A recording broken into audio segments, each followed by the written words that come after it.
কিন্তু আমরা দেখছি দাবি শিক্ষার্থীরা পুলিশদেরকে সরতে দিচ্ছেন না। মধ্যরাতে কিন্তু আমরা দেখছি যে ঢাকা বিশ্ববিদ্যালয় এবং ঢাকা কলেজের সাথে দয়া করে আমাদের পাশে দাঁড়ান, যদি না দাঁড়ান তাহলে হাজার হাজার মানুষের লাশ দেখবেন।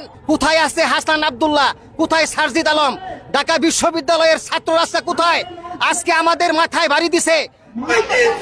এর মধ্যে বেরিয়ে এসলো ইডেন কলেজের শিক্ষার্থীরা, অর্থাৎ তারা বলছেন তারা ঢাকা কলেজের পাশে আছেন।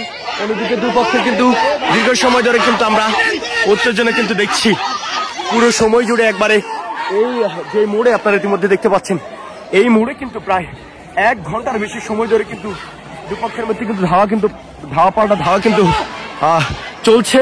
এবং এর মধ্যেই কিন্তু এই ইডেন কলেজে। আসসালামু আলাইকুম দর্শক, দেশ ও দেশের বাইরে থেকে যারা এই মুহূর্তে ভিডিও ওপেন করেছেন সবাইকে অসংখ্য অসংখ্য ধন্যবাদ। দর্শক, প্রথমেই আপনারা শিরোনাম দেখেছেন, এখন দেখবেন শিরোনামের মূল অংশগুলো। বর্তমানে বাংলাদেশে আবারও 5 জুলাইয়ের মতো এবং 5 আগস্টের মতো আন্দোলন শুরু করেছেন 7 কলেজের শিক্ষার্থীরা। তবে এখানে প্রথম সূত্রই হচ্ছে যে হাসনাত আব্দুল্লাহ এবং সার্জিসকে নিয়ে দ্বন্দ্ব সৃষ্টি হয়ে যায়। তারা যখন এদের মাঝে আসে তখন বেধড়কভাবে যে গণধোলাই দেয় সার্জিস এবং বর্তমানে হাসনাত আব্দুল্লাহকে, তা অবাক করা তথ্য। তারা কখনোই ভাবতে পারে নাই যে হাসনাত আব্দুল্লাহর গায়ে হাত তুলবে, এমন প্রশ্ন উঠে আসে। তবে হাসনাত আব্দুল্লাহ কোথায় আছেন তা এখনও খুঁজে পাওয়া যাচ্ছে না, এমন কিছু ভিডিও সূত্রে আমরা জানতে পারি। এদিকে সার্জিস আলম একটি লাইভে বলেছেন যে আমরা কাউকেই ক্ষমা চোখে দেখছি না, প্রত্যেকটাকেই উত্তর দেওয়া।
ক্যাম্পাসের ভিতরে তুমি আমাকে স্যারের কাছে নিয়ে যাও, তুমি আমাকে নিয়ে যাও, আমার অপরাধ থেকে নিয়ে যাও, আমার অপরাধ থেকে নিয়ে যাও, তুমি আমার অপরাধ থাকে তুমি কোথায় নিয়ে যাও বলো, তুমি আমাকে বলো। আপনি এটা আমাকে ক্যাম্পাসের বাইরে নিয়ে যাচ্ছ কেন বলো, তুমি বলবা না কেন বাইরে যাচ্ছ?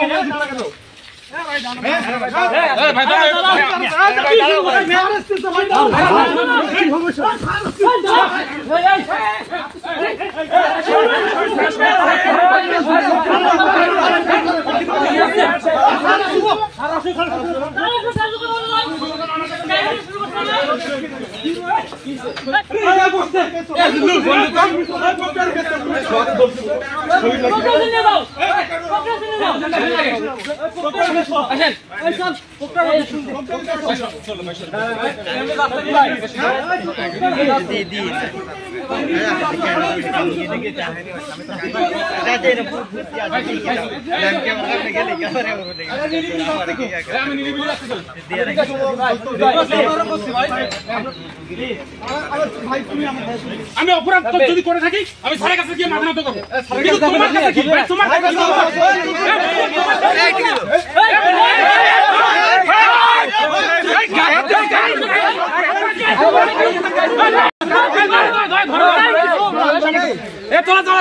তোলা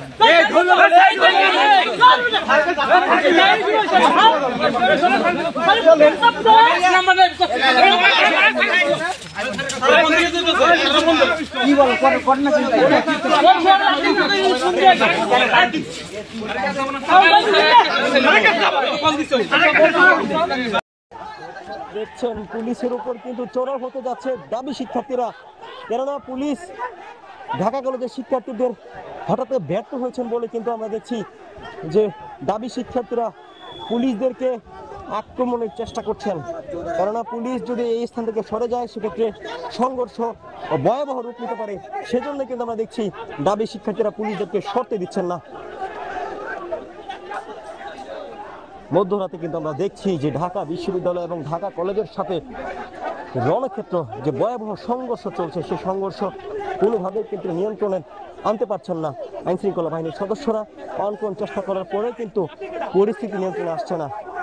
দেখছি আমরা বিভিন্ন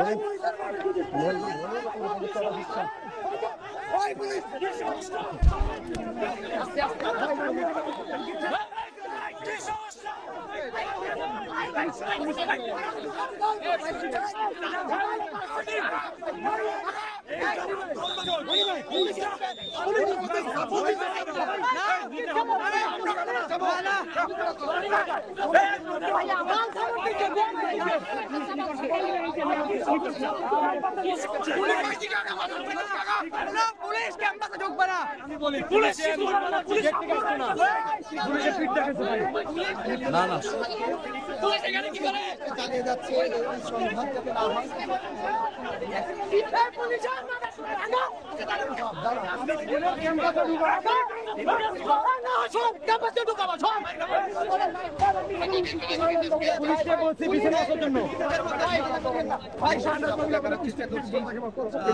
আমাদের ওই জায়গা থেকে নিয়ে চলে আসছে কেন?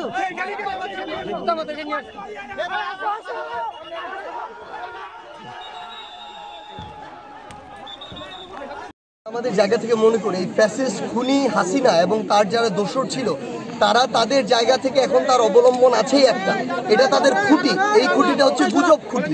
এই খুঁটির উপরে দাঁড়িয়ে এখন তারা বাংলাদেশের মানুষের মধ্যে বিভাজন তৈরি করার চেষ্টা করতে যাচ্ছে, বাংলাদেশের মানুষকে বিভ্রান্ত করতে যাচ্ছে। কিন্তু তারা জানে না যে তারা আসলে যে এক প্রকার আসলে মানে ছাগলের উত্তরসূরি, এটা বাংলাদেশের মানুষ এখন জানে। এবং এটার প্রমাণ বাংলাদেশের মানুষ 5 আগস্টে করে দিয়েছে। বাংলাদেশের মানুষ খুব ভালো করেই জানে যে তারা এই যে হাজার হাজার কোটি টাকা দেশ থেকে লুটপাট করেছে, ওই টাকা দিয়ে দেশে তো মুখ দেখানোর মতো মুখ তাদের নাই, মুখে তাদের অলরেডি চুনকালি মাখা। এই মুখ তো আর তারা দেখাতে পারছে না, এই জন্য ওই পাচারকৃত টাকা দিয়ে বিভিন্ন গুজব সেল থেকে, বিভিন্ন তাদের ওই প্রোপাগান্ডা সেল থেকে তারা এগুলো ছড়াচ্ছে। কিন্তু আমরা মনে করি আমাদের এদিকে কান দেওয়ার আসলে সময় নেই। বাংলাদেশের মানুষ যথেষ্ট বিবেকবোধ সম্পন্ন, বাংলাদেশের মানুষ এগুলোকে পাত্তা দেয় না, বরং এগুলো তাদের বিনোদনের খোরাক যোগায়। আমরা আমাদের জায়গা থেকে মনে করি আমাদের কাজ হচ্ছে এই যে মানুষ এত বড় একটি অভ্যুত্থান ঘটিয়েছে তা মানুষের স্বপ্ন স্পিরিটকে সামনে রেখে কাজ করে যাওয়া। এই জন্য আমরা জেলায় জেলায় ঘুরে বেড়াচ্ছি এবং মানুষের কথা শুনছি, মানুষের কাজগুলো করার চেষ্টা করছি আমরা আমাদের জায়গা থেকে, এবং আমরা সেই কাজগুলো করে যাব। আমরা মনে করি আমরা এই গুজবগুলোকে যদি বিন্দুমাত্র পাত্তা দেই, সেই পাত্তা দেওয়া। এদিকে বাংলাদেশের সবচাইতে যে মূল কারিগরগুলো আছে যারা এখানে কাজ করছে, বিশেষ করে নেতৃত্ব দিচ্ছে বিভিন্ন কলেজ থেকে, তারা যে বক্তব্য দিয়েছে সেই বক্তব্য অনুযায়ী এখানে এখন সব কিছু দায় সার্জিস এবং হাসনাতের। তারা তাদের কোনো ভূমিকাই করছে না এবং নাহিদ, আসিফ নজরুল এরা কিছুই ছাত্রদের পক্ষে কাজ করছে না। কেননা তারা যে বক্তব্য দিয়েছে, তারা যে নোটিশ অথবা তারা যে বিভিন্ন ধরনের দাবি দাবা করেছিলেন, কোনো দাবি দাবার এখনও তারা পূর্ণতা খুঁজে পান নাই। এই সূত্র ধরে ঢাকার ভিসিকে যখন প্রশ্ন করা হয় তখন উনি উল্টাপাল্টা উত্তর দেওয়ায় আবারও ছাত্ররা খেপেছেন। এখন বর্তমান 7 কলেজের ছাত্র রাস্তায় নেমে পড়েছেন। পুলিশ, র্যাব, বিডিআর, বিজিবি সবাই প্রস্তুত আছেন এটাকে ট্যাকেল দেওয়ার জন্য। কিন্তু আসলে কি হতে যাচ্ছে বাংলাদেশে, কি করবেন ডক্টর ইউনূস? এটাকে সমাধানে আনবেন নাকি আবারও বড় ধরনের কোনো গন্ডগোল সৃষ্টি হতে যাচ্ছে? ডক্টর ইউনূস স্যার, আপনাকে বসাইছি কি করার জন্য? ওখানে আপনি কি বসে বসে আপনি কি করেন? আপনি দয়া করে আমাদের পাশে দাঁড়ান। যদি না দাঁড়ান তাহলে হাজার হাজার মানুষের লাশ দেখবেন। কোথায় আছে হাসান আব্দুল্লাহ? কোথায় সারজিদ আলম? ঢাকা বিশ্ববিদ্যালয়ের ছাত্র রাস্তা কোথায়? আজকে আমাদের মাথায় বাড়ি দিছে 30 জন শিক্ষক আজকে রাস্তায়, কালকে পুলিশের লাঠিচার্জে আজকে আপনার হাসপাতালে ভর্তি হয়েছে। তাদের দেখার মতো কেউ নাই। এই আজকে আমাদের ছাত্ররা সচিবালয় চাকরি করতেছে, পুলিশ বিডিআরে চাকরি করতেছে। আমরা কোরআন, হাদিস, আরবি সাহিত্য, আরবি দ্বিতীয় পত্র, বাংলা, গণিত, ইসলামের ইতিহাস, আমরা প্রাইমারি স্কুলের যতগুলা সাবজেক্ট আছে তার চাইতেও 4টি সাবজেক্ট আমরা বেশি পড়াই। তাহলে আমরা কেন বেতন পাই না? আমাদের কেন 26,000 সরকারি প্রাথমিক বিদ্যালয় সরকারিকরণ করা হয়েছে? আমরা তার আগে থেকে 1985 সাল থেকে এখন পর্যন্ত একই বই পড়াই। আমাদের উপরে কেন বৈষম্যহীন? কোথায় আজকে আসিফ নজরুল ইসলাম স্যার, আজকে এই আইন উপদেষ্টা, কোথায় হাসান আব্দুল্লাহ ভাই, কোথায় আজকে সারজিদ ডক্টর ইউনুস স্যার? আপনি কিন্তু বিশ্ববিদ্যালয়ের এক সময় শিক্ষক ছিলেন। আজকে আমরা শিক্ষক হয়ে আমাদের মাথায় বাড়ি দিচ্ছেন। এই যে জামাটা দেখছেন, এই জামাটা রাত্রে খুইলা এই সাইডে শুয়াছিলাম মশার কামড়ে। কিসের জন্য? আমাদের যোগ্যতা কম। আমি একজন মাস্টার ডিগ্রি পাস, কোনো কারণবশত সরকারি চাকরি হয়নি। স্বতন্ত্র ইবতেদায়ী মাদ্রাসায় প্রধান শিক্ষক পদে 2002 সালে আমি নিয়োগ হয়েছি ম্যানেজিং কমিটি দ্বারা। আজকে আমার 5 জন শিক্ষক, কেউ শিক্ষকের বেতন পায় নাই। বহুত মাদ্রাসা স্বতন্ত্র ইবতেদায়ী মাদ্রাসা, এই দেখেন আজকে প্রায় 8,000 শিক্ষক এখানে সমবেত হয়েছে। যদি এই মাদ্রাসা জাতীয়করণ না করা হয়, রক্তের বন্যা বয়ে যাবে এই শাহবাগে। যে কয়জন লোক এই পর্যন্ত 24-এর আন্দোলনে মারা গেছে, স্বতন্ত্র ইবতেদায়ী মাদ্রাসার তার চেয়ে বেশি লোক মারা যাবে। 18 কোটি জনগণ, আপনারা কি চান আমরা একজন বিএ পাস, এমএ পাস করে আমরা চাকরি নিয়ে বেতনহীন অবস্থায় থাকি? কোথায় সারজিদ আলম ভাই, আপনি সারা দেন? কোথায় হাসান আব্দুল্লাহ ভাই, আপনি সারা দেন? ঢাকা বিশ্ববিদ্যালয়ের প্রধান, আপনি আমাদের পাশে দাঁড়ান। বিবেকবান শিক্ষকরা আমাদের পাশে দাঁড়ান। ডক্টর ইউনুস স্যার, আপনার হাতে পায়ে ধরি, আমাদেরকে আপনি আমাদের মাদ্রাসাকে জাতীয়করণ করুন। স্বৈরাচার শেখ হাসিনার আমলে আমরা 17টি বছর আমরা যাব তাদের কাছে অনুরোধ করছি। শাহবাগে এরকম বহু জায়গায় আন্দোলন করছি। এই স্বৈরাচার শেখ হাসিনার দোসররা কোটি কোটি টাকা বিদেশে পাচার করছে, অথচ কিছু বেতন আমাদেরকে দিবে তা দেয় না। এখন আর ওই সব বেতনে চলবে না, আমাদেরকে জাতীয়করণ করতে হবে প্রাথমিক শিক্ষক হিসাবে। অর্থাৎ রেজিস্ট্রেশন স্কুলগুলো যেরকম জাতীয়করণ করা হয়েছে 26,000, তার আগে থেকে আমরা জাতীয়করণ চাই, আমরা জাতীয়করণ চাই। না হলে আমাদের রক্ত যাবে, হয় আমাদের লাজ যাবে, না হলে জাতীয়করণ করতে হবে। কি কর হয় লাজ যাবে, না হলে জাতীয়করণ করতে হবে। এই দায়িত্ব দিবে কেরা? ডক্টর ইউনুস স্যার, আপনাকে বসাইছি। আমরা শিক্ষক যারা, আমরা 24-এর আন্দোলনে আমরা ছিলাম। 24 আন্দোলনে হাসান আব্দুল্লাহরা ছিল, ঢাকা বিশ্ববিদ্যালয়ের ছাত্ররা ছিল, সাধারণ শিক্ষকরা ছিল।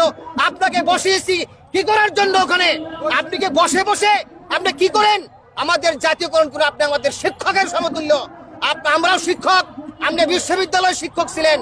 এখন ডক্টর ইউনুস স্যার, আপনি দয়া করে আমাদের পাশে দাঁড়ান। যদি না দাঁড়ান, আমরা দেখছি ঢাকা কলেজের পাশে দাঁড়ালো ইডেন কলেজের শিক্ষার্থীরা। যেখানে আপনারা দেখছেন ইডেন কলেজের শিক্ষার্থীরা কিন্তু হল থেকে বেরিয়ে আসছে এবং তারা বলছেন তারা ঢাকা কলেজের পাশে আছেন, এমনটি কিন্তু আমরা দেখছি। তারা কিন্তু স্লোগান দিচ্ছেন একবারে সামনে, এবং আমরা দেখছি আপনারা দেখছেন যে ইডেন কলেজের শিক্ষার্থীরা তারা বলছেন ঢাকা কলেজের ভয় নাই, রাজপথ ছাড়ি নাই। তারা কিন্তু হল থেকে কিন্তু বেরিয়ে আসছেন ইডেন কলেজের শিক্ষার্থীরা। অন্যদিকে যে মোড় রয়েছে সেই মোড়ে কিন্তু ঢাকা কলেজ এবং ঢাকা বিশ্ববিদ্যালয়ের শিক্ষার্থীরা, অর্থাৎ 1.5 ঘন্টা সময় ধরে কিন্তু ধাওয়া কিন্তু চলছে দুপক্ষের মধ্যে। এখানেই অর্থাৎ ইডেন কলেজের শিক্ষার্থীরা কিন্তু এর মধ্যে বেরিয়ে এসলো ইডেন কলেজের শিক্ষার্থীরা, অর্থাৎ তারা বলছেন তারা ঢাকা কলেজের পাশে আছেন।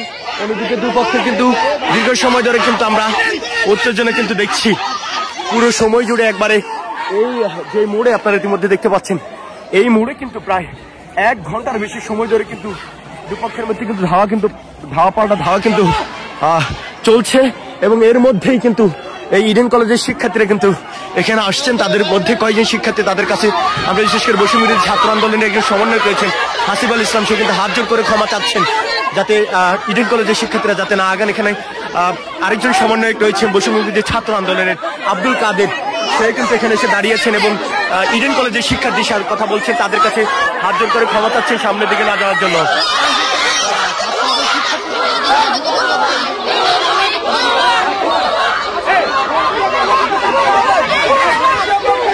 তাদেরকে কিন্তু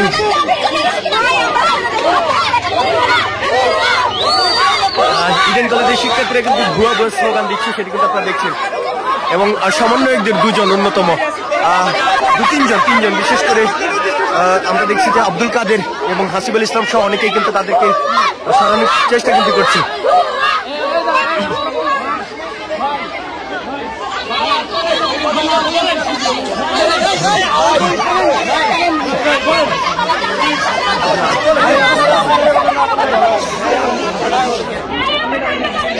আমরা দেখাচ্ছিলাম ইডেন কলেজ এবং ঢাকা কলেজ এবং ঢাকা বিশ্ববিদ্যালয়ের মধ্যে যেই দুপক্ষের দীর্ঘ সময় ধরে যে ধাওয়া পাল্টা ধাওয়া চলছিল এবং তার মধ্যে ঢাকা কলেজের পাশে দাঁড়ালো ইডেন কলেজের শিক্ষার্থীরা। তারা রাস্তায় এসে নেমে বলছে যে তারা ঢাকা কলেজ ভয় নাই, তারা এটার পক্ষে আছেন এবং ঢাকা বিশ্ববিদ্যালয়ের প্রবিসি যেই কথা বলছেন তারা সেটির প্রতিবাদ কিন্তু তারা কিন্তু জানাচ্ছেন।